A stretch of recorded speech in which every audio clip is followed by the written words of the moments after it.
सादर जय सिया राम। एक बार एक सेठ जी ने पंडित जी को भोजन हेतु निमंत्रण दिया। पंडित जी का एकादशी व्रत था तो पंडित जी नहीं जा सके, पर उन्होंने अपने दो शिष्यों को सेठ के यहाँ भोजन के लिए भेज दिया।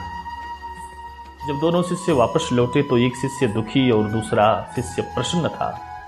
पंडित जी को आश्चर्य हुआ और उन्होंने पूछा, बेटा दुखी क्यों हो? क्या सेठ ने भोजन में अंतर किया? शिष्य बोला, नहीं गुरुजी।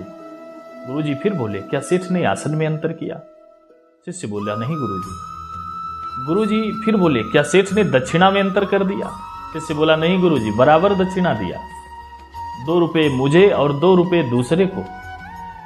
तो गुरुजी को और आश्चर्य हुआ और पूछा, फिर क्या कारण है जो तुम दुखी हो? तब दुखी चेला बोला, गुरुजी मैं तो सोचता था सेठ बड़ा आदमी है, कम से कम 10 रुपए दक्षिणा देगा, पर उसने 2 रुपए ही दिया, इसलिए दुखी हो। गुरुजी ने दूसरे शिष्य से पूछा, तुम क्यों प्रसन्न हो? तो दूसरा बोला, गुरुजी मैं जानता था सेठ बड़ा कंजूस है, 8 आने से ज्यादा दक्षिणा नहीं देगा, पर उसने 2 रुपए दे दिए, इसलिए प्रसन्न हो। बस यही हमारे मन का हाल है। संसार में घटनाएं सामान्य घटती हैं, पर कोई उन्हीं घटनाओं से सुख प्राप्त करता है तो कोई उन्हीं घटनाओं से दुख प्राप्त करता है। पर असल में न दुख है न सुख है, ये हमारे मन के ही स्थिति पर स्थित है, मन के स्थिति पर ही निर्भर है। इसलिए मन को प्रभु के चरणों में लगाइए।